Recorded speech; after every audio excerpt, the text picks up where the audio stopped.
Mega star signs classes में आपका स्वागत है। मैं राजेश सर और आज हम लोग बायो का एक बहुत प्यारा टॉपिक पढ़ने वाले हैं और उस टॉपिक्स को हम लोग क्या पढ़ेंगे। आज का टॉपिक जो हम पढ़ने वाले हैं वो टॉपिक क्या है जी, तो डाइजेस्टिव सिस्टम्स है। यानी आज हम डाइजेस्टिव सिस्टम्स के बारे में क्या करेंगे, स्टडी करेंगे डाइजेस्टिव सिस्टम्स क्या होते हैं। तो सबसे पहले हम इसका डिफिनेशन जाने की, जो डाइजेस्टिव सिस्टम ही डाइजेस्टिव सिस्टम्स क्या है। तो सरल सी भाषा में आप बोल सकते हैं कि भोज्य पदार्थ को, यानी जो हम डाइजेशन करते हैं, यानी जो भोज्य पदार्थ होते हैं, तो भोज्य पदार्थ को छोटे छोटे टुकड़ों में बांटने या उसे लसलसा या चिपचिपा बनाने की जो प्रक्रिया होती है, उसी प्रक्रिया को हम लोग क्या कहते हैं, तो उस प्रक्रिया को हम पाचन कहते हैं। तथा इसमें भाग लेने वाले अंग को क्या कहते हैं, यानी इसमें पार्टिसिपेट होने वाले जो ऑर्गन्स होते हैं, उस ऑर्गन्स को हम लोग क्या कहते हैं, डाइजेस्टिव सिस्टम्स के नाम से जानते हैं। तो ये क्या होते हैं कि जो डाइजेस्टिव सिस्टम होते हैं, तो आपको साधारण सी एक लफ्ज आती है कि आपके दिमाग में क्वेश्चन आता है कि बताइए, जो हम भोजन करते हैं, तो ये जो भोजन लेते हैं, तो ये भोजन में क्या होता है, ये भोजन से हमें एनर्जी कैसी मिलती है। क्या हम भोजन खाते खाते हमारे शरीर में एनर्जी मिलती है? तो ऐसा कुछ नहीं होता। यानी होता क्या है कि जब आप भोजन लेते हैं, तो भोजन में आप कौन कौन से कंपोनेंट्स लेते हैं, कौन कौन से घटक लेते हैं। तो भोजन में आप 3 तरह के घटक लेते हैं। पहला क्या होता है, तो जो आप भोजन करते हैं, तो भोजन में आप क्या क्या घटक लेते हैं। तो पहला जो होता है वो होता है आपको कार्बोहाइड्रेट। ये आप क्या करते हैं, कार्बोहाइड्रेट खाते हैं। क्या खाते हैं वो, कार्बोहाइड्रेट खाते हैं। ये पहला आप लेते हैं। दूसरा आप क्या खाते हैं, तो दूसरा आप क्या खाते हैं, प्रोटीन खाते हैं।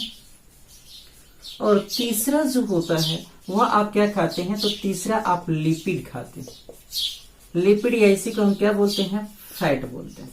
यानी क्या होता है कि जितने भी हम भोज्य पदार्थ खाते हैं, यानी जितने भी हम फूड्स लेते हैं, चाहे आप पल्स लिए, यानी पल्स दाल लिए, राइस लिए, या आप ब्रेड लिए, या जितने भी आपके क्या है, जितने भी आपके न्यूट्रिएंट हैं, जितने भी आपके न्यूट्रिशंस हैं, तो जो न्यूट्रिशंस आप गेन करते हैं, टिक करते हैं, तो सारे न्यूट्रिशंस में क्या होते हैं कि मैक्सिमम क्या होते हैं कि कार्बोहाइड्रेट, प्रोटीन और क्या जी लिपिड ही पाए जाते हैं। यानी आप क्या करते हैं, जो न्यूट्रिशंस गेन करते हैं, जो आप क्या जी पोषण लेते हैं, तो उस पोषण में क्या होते हैं कि कार्बोहाइड्रेट होते हैं, आपके प्रोटीन्स होते हैं, और क्या जी लिपिड होते हैं, यानी फैट होते हैं। ये 3 चीज क्या होती है कि उसमें विद्यमान होता है, और इसी चीज को हम लोग क्या करते हैं, लेते हैं। लेकिन ये क्या होते हैं कि मेजर फॉर्म में होते हैं। ये क्या होते हैं कि ये जो जितने भी आप जो कंपोनेंट देख रहे हैं, यानी कार्बोहाइड्रेट देख रहे हैं, प्रोटीन देख रहे हैं, लिपिड देख रहे हैं, फैट देख रहे हैं, यानी यही लिपिड या फैट, तो ये जो आपके कंपोनेंट होते हैं, ये जो आपके पदार्थ होते हैं, ये क्या है जी, तो ये आपके मेजर फॉर्म में होते हैं। मेजर कहने का मतलब होता है बड़ा फॉर्म में होते हैं। और ये जब क्या होते हैं, डायरेक्टली जब हमारे शरीर में जाते हैं, तो ये शरीर में जाने के बाद इनका पाचन नहीं होता है, यानी इनका पाचन नहीं होता है। जब ये इनका पाचन नहीं होता है, तो हमारे शरीर में क्या होती है कि एनर्जी नहीं मिलती है, यानी हमारे बॉडी को क्या होती है कि इनसे एनर्जी नहीं मिलती है। तो देखिए क्वेश्चन यहाँ बन सकता है। क्वेश्चन कैसे बनता है, तो क्वेश्चन बनता है कि हमारे शरीर को एनर्जी मिलती है कार्बोहाइड्रेट से, प्रोटीन से, लिपिड से, इनमें से किसी से नहीं। अब क्या होते हैं, लड़के कहते हैं कि क्या जी कार्बोहाइड्रेट से क्या होता है, हमारे शरीर में एनर्जी मिलती है, प्रोटीन से भी हमारे शरीर में एनर्जी मिलती है, और लिपिड से भी हमारे शरीर में एनर्जी मिलती है। लेकिन मैक्सिमम की बात हो रही है, तो क्या होता है दिमाग में रहता है कि कार्बोहाइड्रेट से क्या होता है कि ज्यादा एनर्जी मिलती है, और लड़के क्या होते हैं कार्बोहाइड्रेट को टिक कर देते हैं। लेकिन ये कहना गलत होता है, क्योंकि आपकी कार्बोहाइड्रेट से हमारे शरीर में क्या होती है, एनर्जी नहीं मिलती है, प्रोटीन से हमारे शरीर में एनर्जी नहीं मिलती है, लिपिड से हमारे शरीर में एनर्जी नहीं मिलती है। अब आप कहिएगा सर ये क्या कह रहे हैं कि कार्बोहाइड्रेट से आपकी एनर्जी नहीं मिलती है, प्रोटीन से एनर्जी नहीं मिलती है, लिपिड से एनर्जी नहीं मिलती है, तो भाई ये क्यों खाते हैं। तो होता क्या कि आप जानते हैं कि जो हमारा शरीर बना है, तो हमारा जो शरीर बना है वो शरीर किससे बना है, तो हमारा शरीर क्या होता है कि आपकी कोशिका से मिलकर बना है। तो ये जो कोशिका होती है, कोशिका क्या होती है, तो हमारे शरीर की सबसे छोटी इकाई होती है। यानी जो कोशिका होती है, जो सेल होती है, तो सेल क्या होती है कि हमारी जो बॉडी होती है, उस बॉडी की क्या होती है, सबसे छोटी यूनिट्स होती है, यानी सबसे स्मॉलेस्ट क्या होती है, यूनिट होती है, सबसे छोटी बेसिक यूनिट होती है। अब ये बात आती है कि जब ये छोटी होती है, तो जब इसके पास मेजर फॉर्म में क्या होता है कि जो आपके फूड जाते हैं, तो ये उसका डाइजेशन नहीं कर पाती है, ये उसका पाचन नहीं कर पाती है, जिसकी वजह से जब उसका पाचन ही नहीं होता है, तो बताइए जब वो आपको डाइजेशन ही नहीं हुआ, तो बताइए आपके शरीर में एनर्जी मिलेगी। तो आप कहेंगे नहीं सर, सब एनर्जी कहाँ से मिलेगी। जब तक आप मान लीजिए सपोज यहाँ खाना रखा हुआ, अगर वो खाना आप नहीं खाते हैं, जब आप खाना नहीं खाते, उस फूड को नहीं लेते हैं, तो बताइए क्या आपके शरीर में एनर्जी मिलेगी। तो आप कहते नहीं सर, फूड जब खाया ही नहीं तो एनर्जी एनर्जी कैसे मिलेगी? ठीक वैसे ही अगर हमारी क्या होती है कि जो हमारी सेल होती हैं, तो सेल क्या होती है कि जब सेल के पास मेजर फॉर्म में क्या होते हैं कि आपके क्या होते हैं न्यूट्रिशन जाती हैं, जो पोषण जाते हैं, तो वो उसका वो पाचन नहीं कर पाता, यानी उसका वो पाचन नहीं करता, जिसकी वजह से क्या होती है, यानी उसका डाइजेशन नहीं होता है। और जब उसका डाइजेशन नहीं होता है तो उसका क्या होता है बाबू, आपका क्या होता है, उससे एनर्जी प्रोड्यूस नहीं होती है। जब एनर्जी प्रोड्यूस नहीं होती तो हमें एनर्जी नहीं मिलती। बात समझ में बात रहे? तो सर ये तब हम क्या होते हैं, कार्बोहाइड्रेट खाते हैं, प्रोटीन खाते हैं, लिपिड खाते हैं, तो एनर्जी नहीं मिलती, तो इसके खाने से क्या फायदा? ये नहीं खाना चाहिए, हमको भोजन छोड़ देनी चाहिए। तो ऐसी बात नहीं है। अब ये क्या होती है कि जो आपकी क्या होती है, कार्बोहाइड्रेट होती है, प्रोटीन होती है, जो लिपिड होती है, जब ये हमारे शरीर में जाती है तो इसका ब्रेक इनटू होता है। यानी ये क्या होता है कि छोटी छोटी टुकड़ों में क्या होती है कि जो हमारी सेल्स होती हैं, जो हमारी सिस्टम्स होती हैं, जो हमारे क्या होते हैं डाइजेस्टिव सिस्टम जो होती है, पाचन तंत्र होती है, इसको क्या करती है, छोटी छोटी टुकड़ों में कन्वर्ट करती है। और छोटे छोटे टुकड़े में कन्वर्ट इसलिए करती है ताकि जो हमारी सेल हैं वह सेल इसको ऑब्जर्व कर सके, इसे क्या कर सके, टिक कर सके, और टिक करके इसका पाचन कर सके, इसका डाइजेशन कर सके। इसलिए क्या होती है, वो जो तंत्र होते हैं इसको ब्रेक इनटू करते हैं, यानी इसको तोड़ने का कार्य करते हैं। और तोड़कर इसे किस फॉर्म में बना देते हैं, तो इसे क्या कर देते हैं, मेजर से इसको क्या कर देते हैं, मिनिमम यानी छोटे स्मॉल पार्ट में इसको कन्वर्ट कर देते हैं। जब इनका क्या होता है कि जब ये मेजर से क्या होता है कि स्मॉल पार्ट में आते हैं तो इनका नाम क्या हो जाता है, चेंज हो जाता है। जैसे क्या चेंज हो जाता है, तो ये जो कार्बोहाइड्रेट होता है, तो ये जो कार्बोहाइड्रेट होता है, कार्बोहाइड्रेट क्या होता है कि जब कार्बोहाइड्रेट टूटता है, जब कार्बोहाइड्रेट को तोड़ा जाता है तो ये किस फॉर्म में आ जाता है, तो ये आपके क्या आता है, ग्लूकोज के फॉर्म में आ जाता है। किस फॉर्म में आ जाता है, तो ये ग्लूकोज के फॉर्म में आ जाता है। यानी जब कार्बोहाइड्रेट को तोड़ा जाता है स्मॉल पार्ट में तो वो किस फॉर्म में आ जाता है, तो ग्लूकोज फॉर्म में आ जाता है। किस फॉर्म में आ जाता है बाबू, ग्लूकोज में। तो अब जब ये ग्लूकोज में आता है तो जो हमारी कोशिका होती है तो इसका पाचन आसानी पूर्वक कर सकती है, आसानी पूर्वक करती है, जिसकी वजह से हमारे शरीर में क्या होती है, एनर्जी मिलती है। ग्लूकोज से भी अब क्या होता है, थोड़ा सा छोटा कर दिया तो ग्लूकोज, और इससे भी क्या होती है कि जब हमारी जो डाइजेस्टिव सिस्टम्स होती हैं, जो तंत्र होते हैं, उसको और तोड़ती है, तो इस किस फॉर्म में आ जाता है, तो ये आपके क्या जी, तो ये आपके किस फॉर्म में आ जाता है, ग्लाइकोजन फॉर्म में आ जाता है। किस फॉर्म में आ जाता है वो, तो क्या जी, ग्लाइकोजन फॉर्म में ये क्या हो जाता है बाबू, आपको आ जाता है। और ग्लाइकोजन फॉर्म में जब ये आ जाता है तो इसका क्या होता है कि पूर्ण रूप से इसका क्या हो जाता है, डाइजेशन हो जाता है। और इस प्रकार जब इसका पूर्ण रूप से डाइजेशन होता है तो हमारे शरीर में क्या होती है, एनर्जी मिलती है। अब आपको समझ में आ रहा है कि किस तरह एनर्जी मिलती है। डायरेक्टली क्या होती है, कार्बोहाइड्रेट से हमारे शरीर में एनर्जी नहीं मिलती। कार्बोहाइड्रेट को क्या होता है कि जो डाइजेस्टिव जो सिस्टम्स होते हैं, जो अंग होते हैं, वो उसको तोड़ता है, कार्बोहाइड्रेट को तोड़कर किस फॉर्म में लाता है, ग्लूकोज में, या क्या जी, आपकी ग्लाइकोजन फॉर्म में क्या करता है, जब वो तोड़ता है तब जाकर क्या होती है, हमारे शरीर में एनर्जी मिलती है। तो अब यहाँ पर पूछा जाए कि बताइए कार्बोहाइड्रेट जब हमारे शरीर में बताइए कि किस फॉर्म में एनर्जी मिलती है, तो ग्लाइकोजन फॉर्म में क्या होती है, ग्लाइकोजन से क्या होती है, हमारे शरीर में एनर्जी मिलती है। समझ में बात है। दूसरा ये होता है जो प्रोटीन होता है, ये आप प्रोटीन जो देख रहे हैं, तो ये जो प्रोटीन होता है, तो ये प्रोटीन से भी क्या होता है कि हमारे शरीर में एनर्जी नहीं मिलती है, क्योंकि ये मेजर फॉर्म में होता है। लेकिन जब प्रोटीन को हमारा जो डाइजेस्टिव जो सिस्टम्स होती हैं, जो पाचन तंत्र के जो अंग होते हैं, ऑर्गन्स होते हैं, वो क्या करते हैं, जब इसको भी तोड़ते हैं, प्रोटीन को भी जब तोड़ते हैं, तो जब प्रोटीन को तोड़ते हैं तो इस किस फॉर्म में प्रोटीन को तोड़ते हैं, तो ये प्रोटीन को किस फॉर्म में तोड़ देते हैं, तो ये प्रोटीन को आपको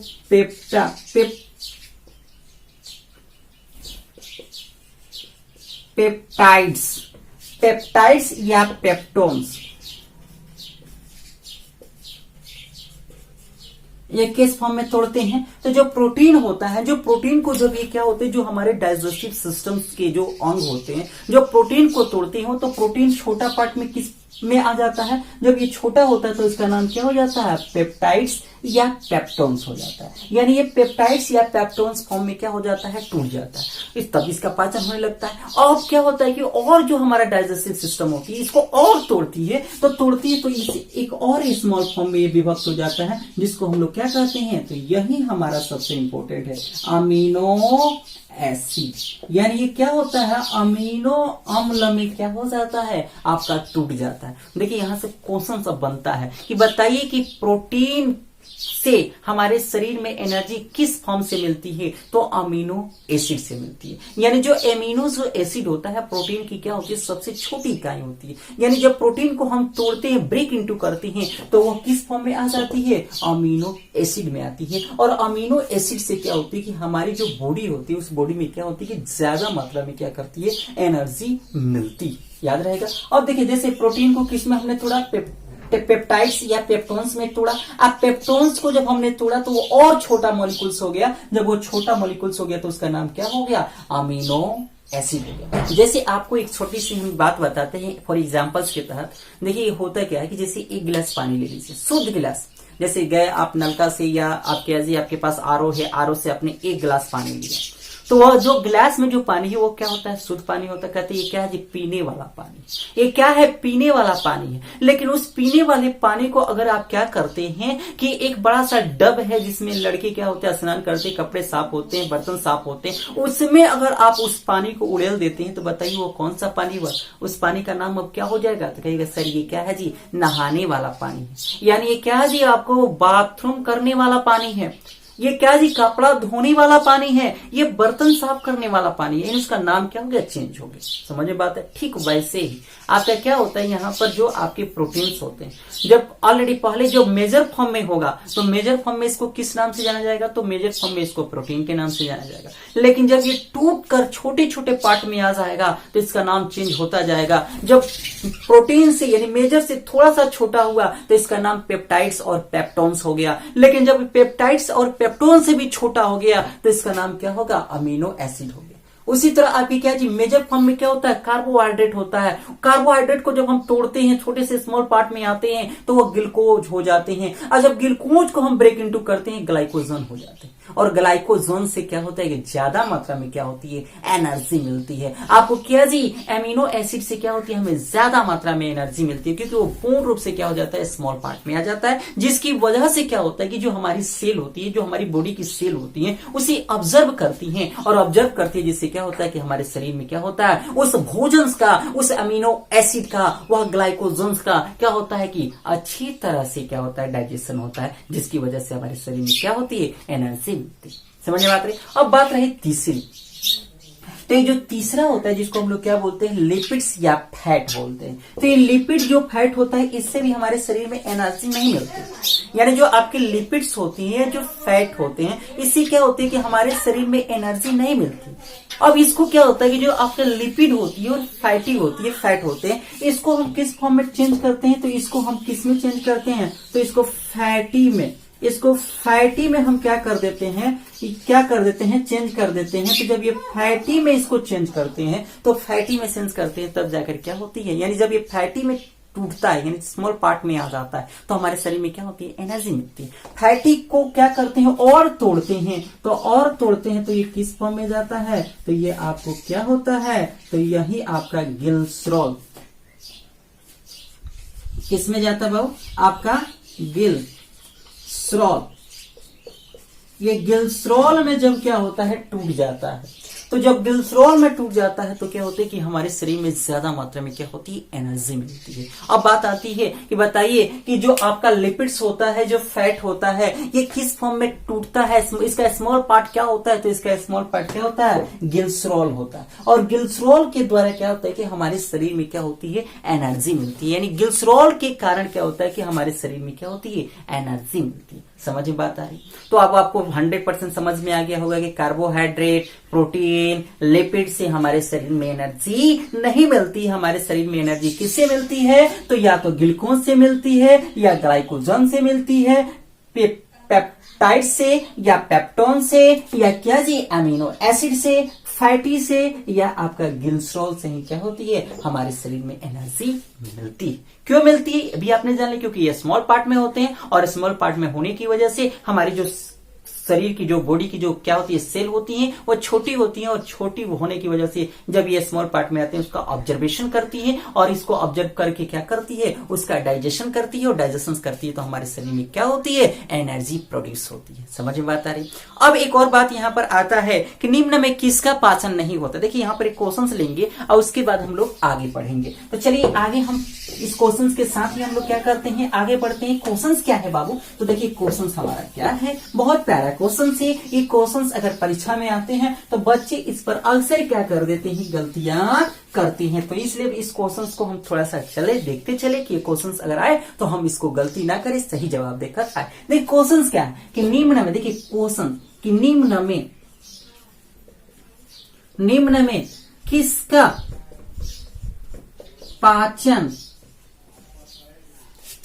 पाचन नहीं होता है। निम्न में किसका पाचन नहीं होता, ऑप्शन देता है। क्या ऑप्शन देता है, तो देखिए फर्स्ट जो आपका चॉइस है वह दे दिया दूध यानी मिल्क, दूसरा आपका क्या जी, वाटर पानी, दूध पानी, और तीसरा क्या जी, तो तीसरा आपका दोनों, और चौथा इनमें कोई नहीं।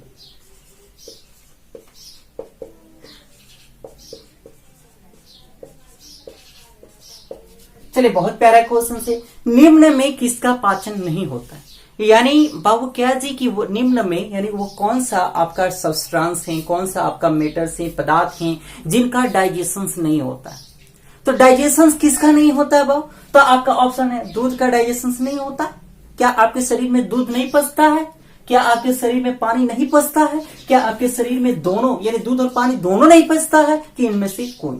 अब लड़का क्या कहेगा कि दूध तो पचता है, पानी भी पचता है, यानी पानी का भी डाइजेशन होता है, दूध का भी डाइजेशन होता है, पचता है, तो इसलिए जवाब क्या होगा, इनमें से लड़का ये सोचेगा, लेकिन क्या हो जाएगा, यह गलत हो जाएगा। अब बात आइए क्यों ये गलत हो जाएगा। तो अभी हमने कहा, क्या कहा, तो हमने कहा कि जो हमारे शरीर की जो सेल हैं वह सेल क्या करती है कि जो स्मॉल पार्ट में जो आपकी क्या होती है, फूड्स होती हैं, तो उसका ये क्या करती है, आसानी इजिली ये क्या करती है, डाइजेशन करती है। तो आप बताइए जो आपका वाटर होता है, जो आपका मिल्क होता है, तो मिल्क और वाटर क्या होते हैं, मेजर फॉर्म में होते हैं कि आपके इजी फॉर्म में होते हैं या हार्ड फॉर्म में होते हैं। तो आप कहेंगे नहीं सर ये इजी फॉर्म में होते हैं। क्या होते हैं, ये इजी फॉर्म में होते हैं। इसके जो आपके कण होते हैं, इसके जो मॉलिक्यूल्स होती हैं, ये मॉलिक्यूल्स क्या होती हैं, आपको स्मॉल पार्ट में होती हैं। जब ये स्मॉल पार्ट में होती है तो बताइए इसके लिए पचाने के लिए कोई तंत्र उपयोगी होगा कि नहीं होगा, तो आप कहिएगा सर नहीं होगा। तो जब नहीं होगा तो इसका पाचन ही नहीं हो रहा, ये तो डायरेक्टली क्या हो जा रही है कि हमारी कोशिका के द्वारा ऑब्जर्व कर ली जा रही है, और ऑब्जर्व करके तुरंत एनर्जी प्रोड्यूस कर दे रही है। इसलिए क्या होता है कि जो आपका दूध होता है, मिल्क होता है, जो पानी होता है, इसका डाइजेशन नहीं होता है। आप साधारण से भाषा में यानी जो लिक्विड फॉर्म में होते हैं, जो स्मॉल पार्ट में होते हैं या जो स्मॉल फॉर्म में होते हैं, उनका डाइजेशन नहीं होता है। उसको कोशिका डायरेक्टली क्या कर लेती है, ऑब्जर्व कर लेती है, और ऑब्जर्व करने के बाद उसका क्या होता है, तुरंत क्या हो जाता है, डाइजेशन हो जाता है। तो इस प्रकार आप कह सकते हैं इसका डाइजेशन में कोई क्या होते हैं, सिस्टम्स काम नहीं करती है, डायरेक्टली क्या करती है, कोशिका के द्वारा इसको ऑब्जर्व कर लिया जाता है, और ऑब्जर्व कर लेने की वजह से क्या होता है, इसका पाचन नहीं होता है, ये डायरेक्टली पच जाता है, ये पचा पचाया पार्ट होता है। इसलिए देखिएगा जब भी क्या होता है कि कोई व्यक्ति क्या हो जाता है, उससे क्या होता है कि मेजर फॉर्म में आपको नहीं कुछ लिया जाता है, इसकी क्या होती है कि तबीयत खराब होती है, वह क्या होता है, सिकनेस होता है, इलनेस होता है उसके शरीर में, तो देखिए उसको क्या होता है, दूध दिया जाता है, या जो लिक्विड जैसे जूस दिया जाता है। तो ये क्यों जूस दिया जाता है, क्योंकि क्या होता है कि स्मॉल पार्ट में होता है, उसका डाइजेशन तुरंत हो जाता है, शीघ्रता पूर्वक हो जाता है, और पानी का तो डाइजेशन होता ही नहीं है। समझ में बात आ रही है। तो ये क्वेश्चन आएगा तो मेरे विश्वास है कि आप सही करके आएंगे। तो चलिए अब हम लोग क्या करते हैं, ये जो डाइजेस्टिव सिस्टम्स है, ये जो आपका डाइजेस्टिव सिस्टम है, इस डाइजेस्टिव सिस्टम को कितने भागों में बांटा गया है, और इस डाइजेस्टिव सिस्टम को कहां से हम शुरुआत करते हैं, कहां से स्टडी करते हैं, इसके बारे में हम लोग क्या करते हैं, आगे पढ़ते हैं। चलिए स्टार्ट किया जाए। तो चलिए ये जो डाइजेस्टिव जो सिस्टम्स हैं, तो डाइजेस्टिव सिस्टम्स को दो भागों में बांटा गया है। इन्हें इसको दो भागों में बांटकर हम लोग क्या करते हैं, स्टडी करते हैं। तो देखिए ये जो हमारा क्या है जी, सपोज ये डाइजेस्टिव सिस्टम्स है, ये डाइजेस्टिव सिस्टम। आज डाइजेस्टिव सिस्टम को कितने भागों में बांटा गया है, तो इस डाइजेस्टिव सिस्टम को हम दो पार्ट में बांटकर क्या करते हैं, स्टडी करते हैं। ये जो आपका पहला जो पार्ट होता है ये होता है आपके क्या जी, एलिमेंट्री।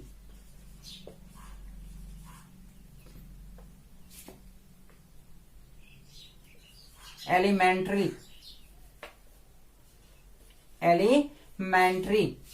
क्या जी, कैनाल। और दूसरा क्या होता है, तो दूसरा आपका होता है ग्लैंड। दूसरा क्या होता है, ग्लैंड्स होता है। यानी पहला आपका क्या होता है कि एलिमेंट्री कैनाल होता है। एलिमेंट्री कैनाल कहने का मतलब क्या होता है, आहार नाल। इसको हम हिंदी में क्या बोलते हैं, तो इसी को बोलते हैं आहार नाल। और ये जो ग्लैंड्स होता है इसको हम लोग हिंदी में क्या बोलते हैं, तो इसको बोलते हैं ग्रंथि। अब यहां पर बात आती है कि जो ग्लैंड्स होते हैं, तो आप जानते हैं कि ग्लैंड्स में दो तरह के ग्लैंड्स होते हैं। एक जो होता है क्या जी, तो एक होता है आपका एक्सोक्राइन ग्लैंड और एक होता है एंडोक्राइन ग्लैंड। तो जो एक्सोक्राइन ग्लैंड्स होते हैं, तो एक्सोक्राइन ग्लैंड्स क्या होते हैं कि आपको एंजाइम सेक्रेट करते हैं, एंजाइम सेक्रेट करते हैं, जूस सेक्रेट करते हैं। जबकि आपको जो एंडोक्राइन जो ग्लैंड्स होते हैं वो हार्मोन सेक्रेट करते हैं। और जो भोजन का जो डाइजेशन होता है, यानी जो फूड का डाइजेशन होता है, जो न्यूट्रिशंस का डाइजेशन होता है, तो इसमें क्या होते हैं, हार्मोन्स क्या होते हैं, हार्मोन इसमें हेल्पलेस नहीं होते। इसमें क्या होते हैं कि इसमें आपके क्या होते हैं कि एंजाइम क्या होते हैं, यूजफुल होते हैं। एंजाइम क्या होता है, आपके सहायक होते हैं, हेल्पलेस होते हैं। अब क्या होता है कि जो एंजाइम होते हैं, इसलिए क्या होता है कि इसमें ग्लैंड्स में हमको कौन से ग्लैंड्स पढ़ने होते हैं, तो इसमें हम लोग कौन से ग्लैंड्स पढ़ते हैं, तो ग्लैंड्स में हम इसमें कौन सा ग्लैंड्स पढ़ते हैं, तो इसमें हम एक्सोक्राइन ग्लैंड पढ़ते हैं। कौन से ग्लैंड पढ़ते हैं, एक्सोक्राइन ग्लैंड्स पढ़ते हैं। या इसी को हम लोग क्या बोलते हैं, तो इसी को हम बोलते हैं डाइजेस्टिव ग्लैंड। डाइजेस्टिव ग्लैंड्स के नाम से इसको जानते हैं। अब यहां पर बात ये आती है कि जो एलिमेंट्री जो कैनल है, जो आपके एलिमेंट्री जो कैनल है, एलिमेंट्री कैनल में कौन कौन से आपके क्या जी ऑर्गन्स आते हैं, कौन कौन से सिस्टम्स आती हैं। तो देखिए आपके एलिमेंट्री जो आपके कैनाल है, एलिमेंट्री कैनाल में सबसे पहला क्या होता है बाबू, आपको क्या आता है, तो वह आता है आपको माउथ काविटी। ये जो माउथ काविटी होता है ये सबसे पहले आता है। और ये जो माउथ काविटी होता है इसको बाबू क्या कहा जाता है, तो इसको तीन नाम से जाना जाता है। कुछ लोग इसे माउथ काविटी बोलते हैं, कुछ लोग इसे बकल, इसको बकल काविटी बोलते हैं, कुछ लोग इसे क्या बोलते हैं, ओरल क्या बाबू काविटी बोलते हैं। और हिंदी में इसको क्या कहा जाता है, तो इसको हिंदी में क्या कहा जाता है, आपको मुख गुहा का। समझ में बात आ रही है। अगर कोई व्यक्ति पूछे बकल काविटी क्या है, समझिए वो माउथ काविटी को ही क्या कर रहा है, बकल काविटी कर, यानी इसको बकल काविटी कहा जाता है, ओरल काविटी कहा जाता है, या इसी को क्या कहा जाता है, माउथ काविटी कहा जाता है। और हिंदी में एक ही शब्द होता है जिसको हम लोग क्या बोलते हैं, मुख गुहा बोलते हैं। और ये जो आपके मुख गुहा होता है, माउथ काविटी होती है, इसमें दो चीजें पढ़नी होती है। एक आपका क्या पढ़ना होता है, तो एक आपको तीत पढ़ना होता है, और एक क्या पढ़ना होता है, तो एक आपको क्या जी टोंग पढ़ना होता है। यानी आपको तीत और टंग किस में पढ़ना होता है, तो माउथ काविटी में पढ़ना होता है। ये पहला पार्ट है बाबू। दूसरा क्या है जी बाबू, तो चलिए दूसरा देख लिया जाए। और ये जो आपका पहला ये क्या रहा बाबू, आपकी माउथ काविटी रहा। दूसरा आपका क्या होता है, तो आहार नाल में, तो दूसरा होता है आपका क्या जी, तो दूसरा को बोलते हैं इसोफिगस। क्या लिखते हैं बाबू, इसोफिगस।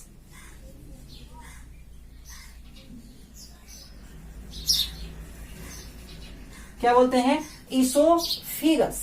ये इसोफिगस जो होता है इसको हिंदी में हम क्या बोलते हैं, तो इसको बोलते हैं ग्रास नली,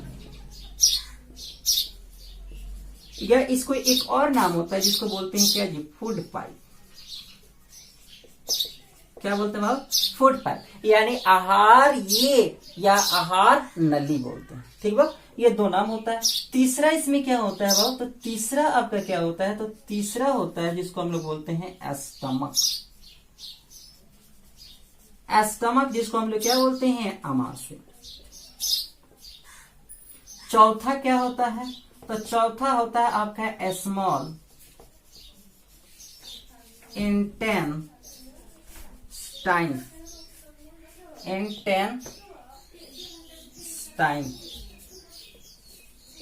इंस्टेंटाइन होता है। ठीक है। और दूसरा अगला क्या होता है बाबू? अगला आपका क्या होता है? लार्ज इंस्टेंटाइन।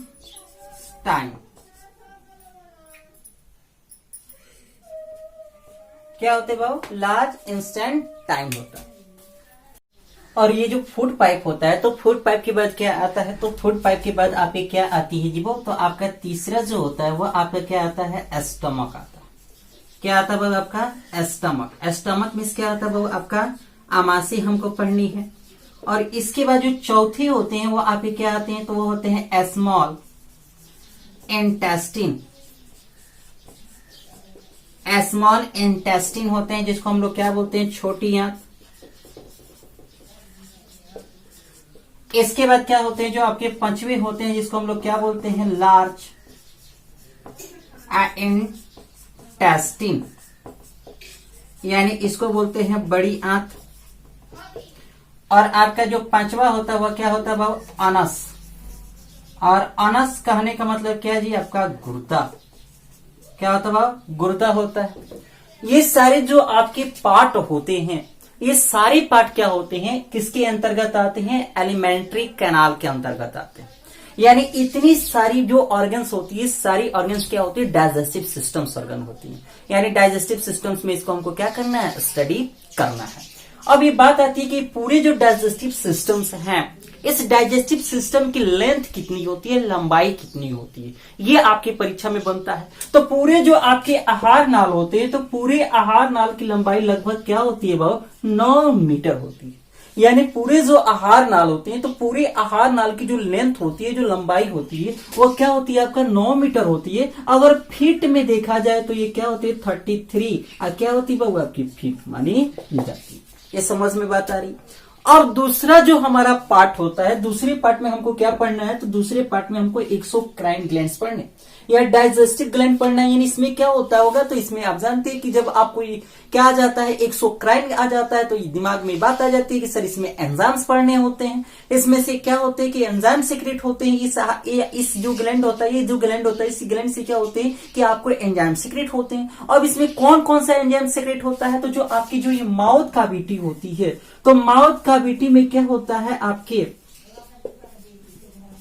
सिलेबरी, आपके सिलेबरी जो ग्लैंड होती हैं, ये क्या होती है बाबू? आपकी पाई जाती है। और ये जो सिलेबरी ग्लैंड होती हैं, तो सिलेबरी ग्लैंड कहाँ पाई जाती है? माउथ कैविटी में पाई जाती है, जिसको हम लोग लारिये ग्रंथि बोलते हैं। इसको हिंदी में क्या बोलते हैं बाबू आपको? तो इसको बोलते हैं लारिये ग्रंथि। क्या बोलते हैं? लारिये ग्रंथि होती है जो कान के पास पाई जाती है। कहाँ पाई जाती है? कान के पास पाई जाती है। जिससे क्या होते हैं कि विभिन्न प्रकार के एंजाइम सेक्रेट करती हैं। और ये क्या होती है कि टाइलिन नामक एंजाइम सेक्रेट करती है, जिससे क्या होती है बाबू? कि जो कार्बोहाइड्रेट होता है उसका पाचन होता है। दूसरा ये होती है कि आपका इसोफेगस से कोई इसोफेगस में किसी प्रकार की क्या होती है? ग्लैंड्स नहीं पाई जाती है। आपकी क्या जी? स्टमक में क्या होती है? एक ग्लैंड पाई जाती है। अब स्टमक में कौन सी ग्लैंड पाई जाती है? तो इसमें क्या पाई जाती है? तो इसमें आपको गैस्ट्रिक ग्लैंड पाई जाती है। कौन सी ग्लैंड पाई जाती है वो? आपकी गैस्ट्रिक ग्लैंड पाई जाती है, जिसको हिंदी में क्या बोलते हैं? तो इसी को बोलते हैं जठर ग्रंथि। यानी इसी को हम लोग क्या बोलते हैं? जठर ग्रंथि बोलते हैं। यानी जिसको हम लोग गैस्ट्रिक आपकी ग्लैंड्स होती है। ये जो गैस्ट्रिक जो ग्लैंड्स होती है, ये किसमें पाई जाती है? तो ये आपका स्टमक में पाई जाती है। और इससे क्या होती है कि बाबू क्या कि विभिन्न प्रकार के आपके क्या होते हैं? एंजाइम सेक्रेट होते हैं, जो भोजन के पचाने में क्या होते हैं? सहायक होते हैं। अगला क्या होता है कि जो आपके इसमें क्या होता है कि विभिन्न प्रकार के और क्या होते हैं बाबू? आपके ग्रंथि पाई जाती है, जैसे लीवर हो गया। तो लीवर भी क्या होती है बाबू? यानी जो लीवर होती है, तो लीवर किसमें पाई जाती है बाबू? तो लीवर आपकी क्या होती है कि आपके जो लिवर्स जो ग्लैंड्स होती है भी क्या करती है, इससे भी विभिन्न प्रकार के क्या होते हैं, एंजाइम सेक्रेट होते हैं, जिससे क्या होता है, भोजन का पाचन होता है। तो ये सारी इसी में क्या होता है, एक और आपकी ग्लैंड्स होती है जिसको हम लोग पनक्रिया बोलते हैं, पनक्रियाज होता है, पनक्रिया बोल रहे। पनक्रियाज जो होता है वो जिसको हम लोग क्या बोलते हैं, अग्नाशय बोलते हैं। और ये जो अग्नाशय होता है, तो अग्नाशय ग्लैंड्स भी कहाँ पाई जाती है, एक्सोक्राइन ग्लैंड के अंतर्गत आती है। और इसका भी कार्य क्या होता है, जो भोजन होते हैं तो भोजन को पचाने में क्या होती है, ग्लैंड सहायक होती है। तो ये क्या है जी, हमारे जो डाइजेस्टिव जो सिस्टम है, इस डाइजेस्टिव सिस्टम को 2 पार्ट में बांट कर हम लोग क्या करते हैं, स्टडी करते हैं। पहला होता है एलिमेंट्री कैनल, जिसकी लंबाई क्या होती है, 9 मीटर या 33 फीट होती है। और ये जो आपके एक्सोक्राइन ग्लैंड्स होते हैं, या इसी को डाइजेस्टिव ग्लैंड भी बोला जाता है। आपके जो एलिमेंट्री जो कैनाल होते हैं, इसमें क्या होते हैं कि सबसे पहले माउथ कैविटी आती है, इसोफेगस आता है, आपके क्या स्टमक आता है, स्मॉल इंटेस्टिन्स आता है, लार्ज इंटेस्टिन्स आता है, अंश आता है। ये सारी जो बातें होती है वो एलिमेंट्री कैनाल में आती हैं। और जो आपके एक्सोक्राइन जो ग्लैंड्स होती हैं, जो डाइजेस्टिव ग्लैंड्स होती हैं, इसमें क्या होती है, सिलेबरी ग्लैंड आती हैं, आपके गैस्ट्रिक ग्लैंड्स आती हैं, लीवर्स आती हैं, पनक्रियाज आती हैं। ये सारी जो आपकी क्या ग्लैंड्स देख रहे हैं, ये सारी ग्लैंड्स क्या करती है, भोजन पचाने में सहायक होने वाले एंजाइम को ये क्या करती हैं, सेक्रेट करती हैं, स्रावित करती हैं। अब यहाँ पर क्या होती है कि आगे जब हम चलते हैं तो आगे हमारा क्या मिलता है, तो पहला जो होता है, यानी जो आपकी डाइजेस्टिव जो सिस्टम्स होते हैं, तो डाइजेस्टिव सिस्टम में डाइजेशन कहाँ से शुरू होता है, कहाँ से स्टार्ट होता है, तो वह स्टार्ट किससे होता है, तो माउथ कैविटी से होता है। यानी डाइजेशन जो होता है, जो पाचन होता है, कहाँ से शुरू हो जाता है, तो वह किससे शुरू होता है, माउथ कैविटी से शुरू होता है। तो चलिए माउथ कैविटी के बारे में हम जाने कि माउथ कैविटी क्या है बाबू।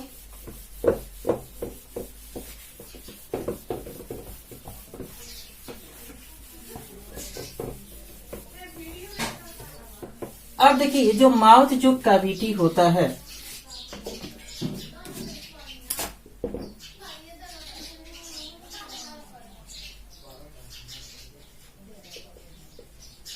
ये जो आपकी माउथ जो कैविटी होती है, तो इस माउथ कैविटी को वह और भी नामों से जाना जाता है। ये जो माउथ कैविटी होती है, इस माउथ कैविटी को हम लोग क्या बोलते हैं, तो इस माउथ कैविटी को बकल कैविटी भी बोलते हैं। क्या बोलते हैं बाबू, आपका बकल कैविटी बोलते हैं। इसको क्या बोलते हैं, तो सर इसको ओरल कैविटी बोलते हैं। यानी आपको इसको क्या बोलते हैं, तो इसको माउथ कैविटी बोलते हैं, बकल कैविटी बोलते हैं, आपके ओरल कैविटी बोलते हैं। और इसको हिंदी में क्या बोलते हैं, एक ही बात बोलते हैं, क्या बोलते हैं, तो उसको बोलते हैं मुख गुहा बोलते हैं। यानी हिंदी में एक ही नाम इसका होता है, और वो क्या होता है बाबू आपका, तो मुख गुहा होता है। और ये जो माउथ जो कैविटी होती है, तो माउथ कैविटी में 2 क्या होते हैं बाबू, आपके डाइजेस्टिव सिस्टम्स होते हैं।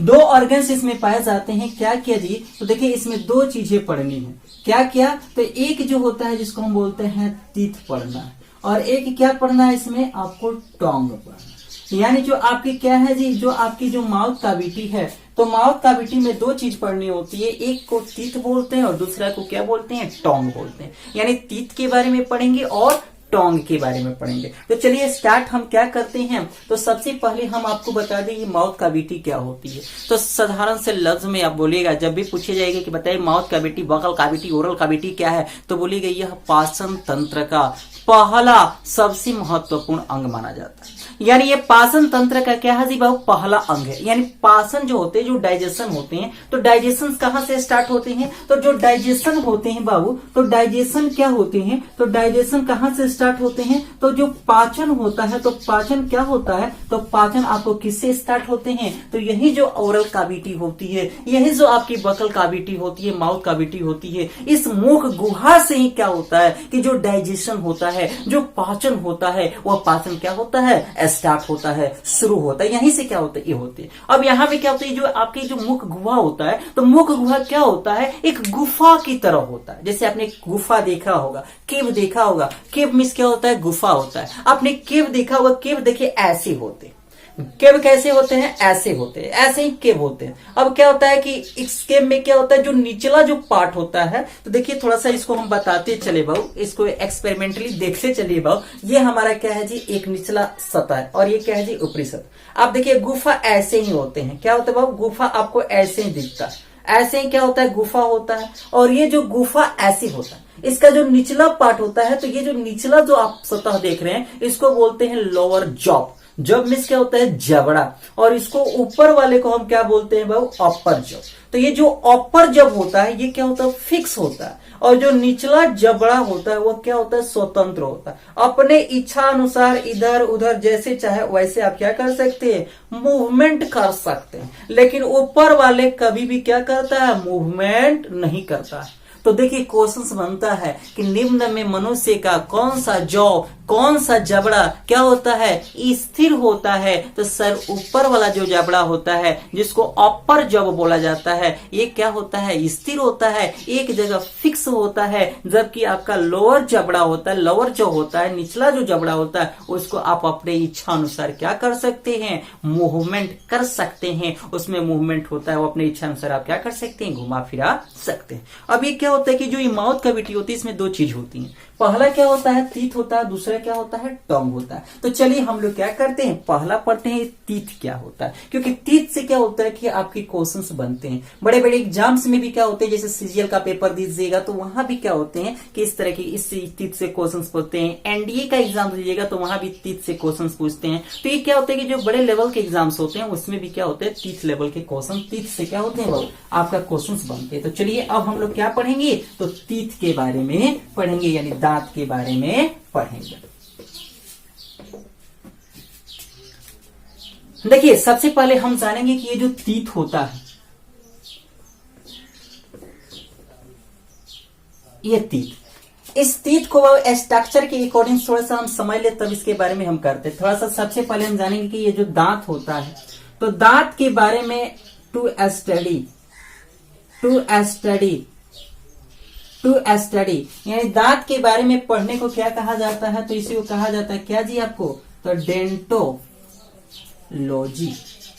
क्या कहा जाता है बाबू आपको, डेंटोलॉजी कहा जाता है। यानी दांत के बारे में पढ़ने को क्या कहा जाता है, डेंटोलॉजी कहा जाता है। अगर कहा जाए दांत को किस बायो के किस ब्रांच में स्टडी किया जाता है, साइंस के किस ब्रांच में स्टडी किया जाता है, तो सर डेंटोलॉजी या ओडोंटोलॉजी। ओडोंटोलॉजी भी बोल सकते हैं या डेंटोलॉजी भी बोल सकते हैं, गलत नहीं है। और दूसरा ये होता है कि अगर कोई दांत का स्पेशलिस्ट होता है, कोई तीत का स्पेशलिस्ट डॉक्टर होता है, तो उसको हम लोग डेंटिस्ट बोलते हैं। क्या बोलते हैं वो, तो उसको डेंटिस्ट बोलते हैं। अगर कोई स्पेशलिस्ट होता है, अगर किसका, तो तीत का कोई स्पेशलिस्ट होता है, तो उसको हम लोग क्या बोलते हैं, तो उसको डेंटलिस्ट बोलते हैं। क्या बोलते हैं वो, डेंटलिस्ट बोलते हैं। ये जो आपका तीत होता है, तो सपोज मान लीजिए ये हमारा क्या है जी, सपोज ये क्या है, एक तीत है। एक क्या है बाबू, एक तीत है। एक क्या है जी बाबू, थोड़ा सा इसका मैप थोड़ा सा अच्छा नहीं जा रहा है, थोड़ा सा देख लीजिए बाबू। एक क्या है जी बाबू, आपका एक तीत है। और ये एक तीत हमने ऐसे ले लिया बाबू, और इसमें जानते कि ये क्या है जी, जबड़े के निचले भाग में ये क्या है जी, गम है।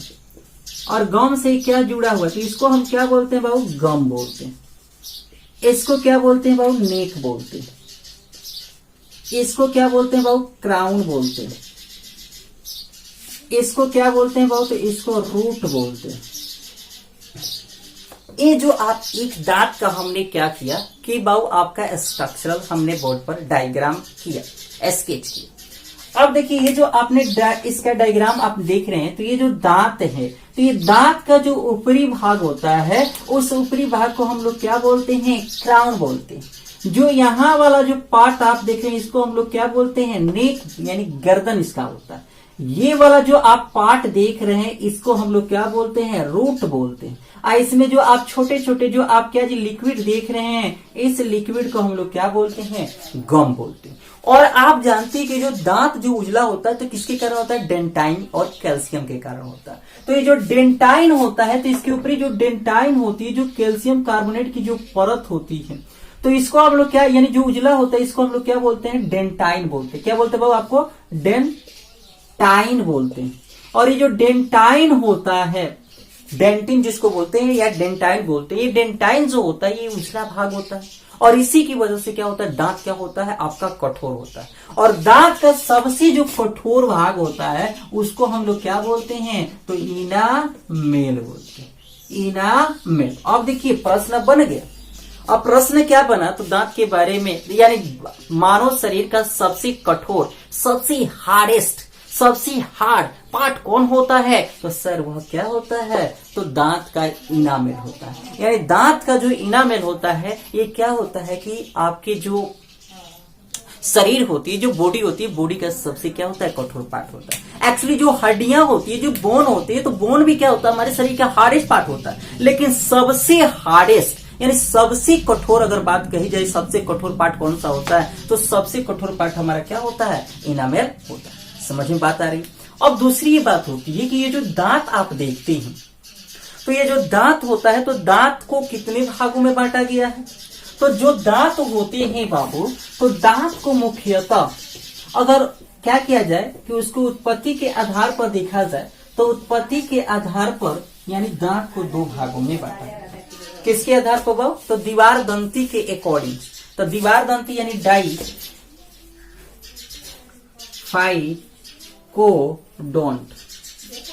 डाइफाइकोडोंट के अकॉर्डिंग, यानी डाइफाइकोडेंट कहने का मतलब होता है दीवार दंती। क्या होता है बाबू आपका, दीवार दंती। ये जो दीवार दंती होते हैं, तो इसके अकॉर्डिंग तीत कितने होते हैं बाबू, तो तीत को दो भागों में, यानी क्या होते हैं, दो भागों में बांटा गया। क्या होते हैं बाबू, तो एक होता है आपके क्या जी, तो एक होता है आपका दूध का दांत, जिसको हम लोग क्या बोलते हैं, मिल्क टीथ। और एक क्या होते हैं बाबू, तो परमानेंट टीथ। परमानेंट टीथ में होता है अस्थाई दांत। और आप जानते हैं कि जो दूध के दांत होते हैं उनकी संख्या कितनी होती है, तो उनकी संख्या क्या होती है बाबू आपको, 20 होती है। और ये क्या होते हैं बाबू, इनकी संख्या कितनी होती है बाबू, 12। क्योंकि आप जानते हैं कि जो एक अडल्ट होता है, तो अडल्ट में दांतों की संख्या कितनी होती है, 32 होती है। तो जब ऑलरेडी आपका 20 क्या हो गया बाबू, मिल्क टीथ हो गया, तो क्या हो गया, आपके अस्थाई दांत कितने हो जाएंगे बाबू, ये अस्थाई दांत कितने हो जाएंगे बाबू, आपके 12। इसी को बोलता है मोनोफाइडाइकोनेट। कितने होते हैं, तो 12 होते हैं। कितने बार निकलते हैं, तो सर एक बार निकलते हैं। समझ में बात आ रही है। अब ये जो दांत होते हैं बाबू, तो दांत को मुख्यतः दांत के कितने प्रकार होते हैं, तो टाइप्स ऑफ अगर क्या कहा जाए, अगर टाइप्स ऑफ क्या जी, अगर कहा जाए कि टाइप्स ऑफ टीथ, तो टाइप्स ऑफ यानी दांत के 4 प्रकार हैं। कौन कौन से बाबू, तो दांत का पहला होता है क्या जी, केनाइन। पहला क्या होता है, केनाइन। दूसरा क्या होता है, इंसीजर। तीसरा क्या होता है बाबू आपका, मोलर। और चौथा क्या होता है बाबू आपका, प्री मोलर। ये आपके 4 तरह के दांत होते हैं। अब ये जो केनाइन होता है, तो केनाइन का वर्ग क्या होता है, तो केनाइन का वर्ग होता है क्या जी, टीयरिंग। यानी ये क्या करता है बाबू, टीयरिंग करता है, यानी क्या करता है, फाड़ने का काम करता है। इंसीजर क्या करता है बाबू, कटिंग। ये क्या करता है बाबू आपको, काटने का काम करता है। मोलर क्या करता है, ग्रिंडिंग का काम करता है, यानी पीसने का काम करता है। और ये क्या करता है, तो ये ग्रिंडिंग एंड मिक्सिंग। ये क्या करता है, पीसने और मिलाने का काम किसके द्वारा होता है, तो प्रीमोलर के द्वारा होता है। अब ये बात आपको समझ में आ रही होगी। अब इसके बाद हम लोग इसके बारे में हम लोग आगे दांत के बारे में स्टडी करेंगे। ठीक है, लंबा वीडियो चला जाएगा, तो इसलिए नेक्स्ट वीडियो में हम लोग क्या करेंगे, दांत का पूरा गहराई से फिर से स्टडी करेंगे।